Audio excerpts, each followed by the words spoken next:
Hey friends, I'm so excited that you are back here with me today as we continue to read The Tale of Despereaux by Kate DiCamillo. Before you continue, I want you to pause the video right now, and whoever is with you listening to this story, I want you to try and retell what's already happened in the story so far. So right now, pause your video and go ahead and retell. I hope you did. Okay, so a lot of things that have already happened. You've met two pretty important characters. We've met Despereaux. We've left him right now. He's telling a story to the jailer, Gregory, right now in the dungeon. And if you can remember, why do you think Despereaux was sent to the dungeon? I hope you're thinking of Princess P. We also met Chia Roscuro. He likes to go by Roscuro. And this is a rat. He lives in the dungeon, but he longs to see the light. Now, Botticelli Remorso is trying to convince him that the life of a rat is all in the dungeon. It involves darkness and sorrow and all of these mean things. But Roscuro wants to be in the light.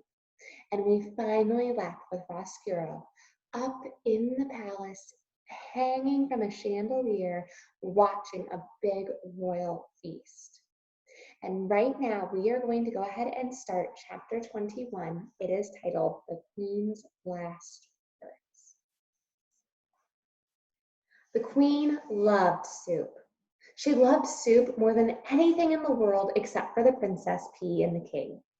And because the Queen loved it, soup was served in the castle for every banquet, every lunch, and every dinner. And what soup it was!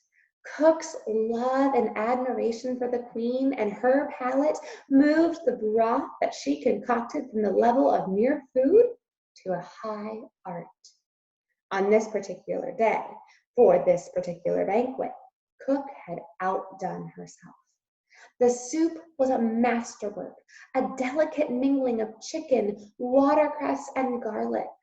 Roscuro, as he surfaced from the bottom of the Queen's captious bowl, could not help taking a few appreciative sips.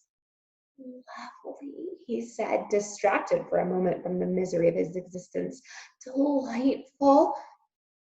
See? Shouted the P. See? She stood. She pointed her ring finger at Roscuro. It is a rat. I told you that it was a rat. He was hanging from the chandelier, and now he is in Mama's soup. The musicians stopped playing their guitars. The jugglers stopped juggling. The noble people stopped eating. The Queen looked at Roscuro. Roscuro looked at the Queen. Reader, in the spirit of honesty, I must utter a difficult and unsavory truth. Rats are not beautiful creatures. They are not even cute. They are really rather nasty beasts, particularly if one happens to appear in your bowl of soup with pieces of watercress clinging to his whiskers. There was a long moment of silence, and then Roscuro said to the Queen, "I beg your pardon." In response, the Queen flung her spoon in the air and made an incredible noise, a noise that was in no way worthy of a queen, a noise somewhere between the neigh of a horse and the squeal of a pig, a noise that sounded something like, and then she said, "There is a rat in my soup." The Queen was really a simple soul in all ways. Her whole life had done nothing except state the overly obvious. She died as she lived. "There is a rat in my soup," were the last words she uttered. She clutched her chest, fell over backwards. Her royal chair hit the floor with a thump, and the banquet hall exploded.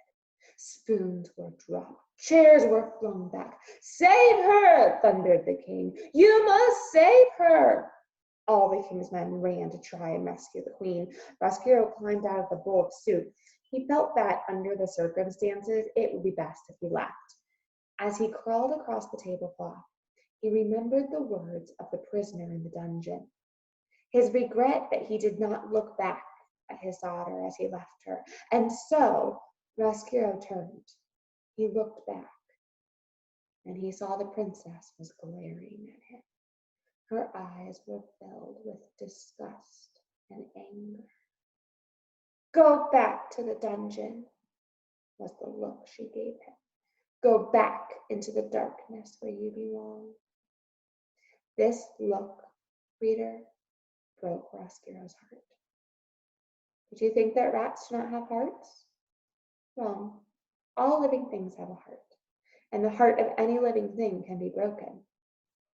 If the rat had not looked over his shoulder, perhaps his heart would not have broken. And it is possible then that I would not have to tell the story. But reader, he did look.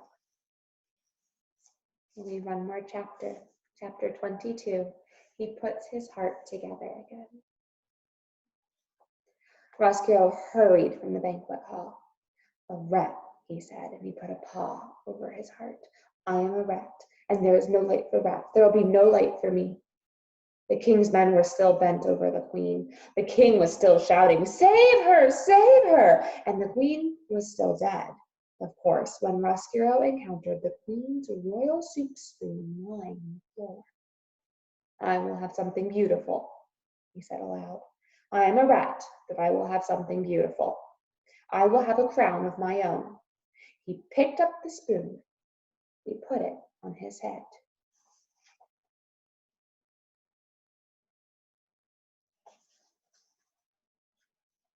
Yes, said Roscuro, I will have something beautiful, and I will have revenge. Both things, somehow.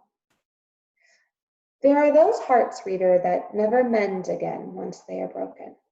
Or if they do mend, they heal themselves in a crooked and lopsided way, as if sewn together by a careless craftsman.